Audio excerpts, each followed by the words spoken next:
Hello, good morning, guys. This is Aprita Singh, and I am going to share you such a beautiful lecture about this topic is a political science, and the chapter is preamble प्रस्तावना या उद्देशिका। प्रस्तावना अमेरिकी संविधान से ली गई है, लेकिन प्रस्तावना की भाषा ऑस्ट्रेलिया संविधान से ग्रहण की गई है। पर मैं इसके बाद एक सुंदर सी कविता के तौर पर प्रस्तावना क्या है, किसके बारे में क्या बताता है, इसके बारे में मैं बात करती हूँ। तो संविधान की प्रस्तावना लोकतंत्र पर एक खूबसूरत सी कविता है। इसमें वह दर्शन शामिल है जिसमें पूरे संविधान का निर्माण हुआ है। यह दर्शन सरकार के किसी भी कानून और फैसले के मूल्यांकन और परीक्षण का मानक तय करता है। इसके सहारे परखा जा सकता है कि कौन कानून, कौन फैसला अच्छा या बुरा, इसमें भारतीय संविधान की आत्मा बसती है। तो प्रस्तावना को संविधान की आत्मा की संज्ञा दी गई है। भारतीय संविधान की प्रस्तावना का अभिभार पंडित जवाहरलाल नेहरू द्वारा 13 दिसंबर 1946 को संविधान सभा में उद्देश्य प्रस्ताव के रूप में जारी किया गया था, जिस कारण उद्देशिका का परिवर्तित रूप ही प्रस्तावना है, अर्थात उद्देशिका ही प्रस्तावना है।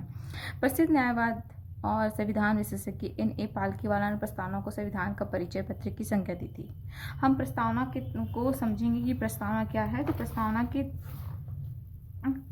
विषय वस्तु क्या है। तो हम भारत को एक संपूर्ण प्रभुत्व संपन्न समाजवादी पंथनिरपेक्ष लोकतंत्रात्मक गणराज्य बनाने के लिए तथा उसके समस्त नागरिकों को सामाजिक, आर्थिक और राजनीतिक न्याय, विचार, अभिव्यक्ति, विश्वास, धर्म और उपासना की स्वतंत्रता, प्रतिष्ठा और अवसर की समता प्राप्त कराने के लिए तथा उन सब में व्यक्ति की गरिमा और राष्ट्र की एकता, अखंडता सुनिश्चित कराने वाली बंधुत्व बढ़ाने के लिए दृढ़ संकल्प होकर अपनी इस संविधान सभा को आज तारीख 26 नवंबर 1949 को एतद द्वारा इस संविधान को अंगीकृत, अधिनियमित और आत्मार्पित करते हैं।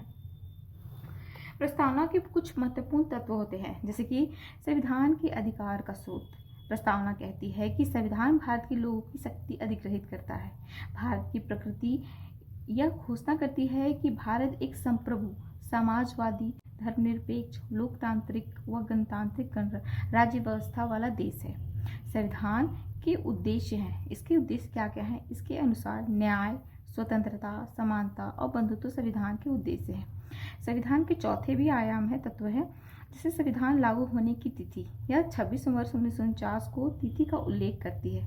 प्रस्तावना में मुख्य शब्द हैं जो कि बहुत ही इंपॉर्टेंट है, जो जोड़े गए हैं, और ये प्रस्तावना के सारे महत्वपूर्ण शब्दों से ही प्रश्न आते हैं, इसलिए हम एक बार उन शब्दों को एक बार अवलोकित करते हैं। तो प्रस्तावना की जो मतलब इसमें क्या है कि प्रस्तावना के क्या स्रोत हैं, क्या स्वरूप है और उसके उद्देश्य क्या है, इसके हम एक अच्छे से अवलोकन करते हैं और इसको विस्तार रूप से समझते हैं। तो इसके स्रोत जो है वो हम भारत के लोग अर्थात जनता हैं। और इसके स्वरूप कौन सा है? तो संप्रभु, प्रभुत्व संपन्न, ये सारे शब्दों को हम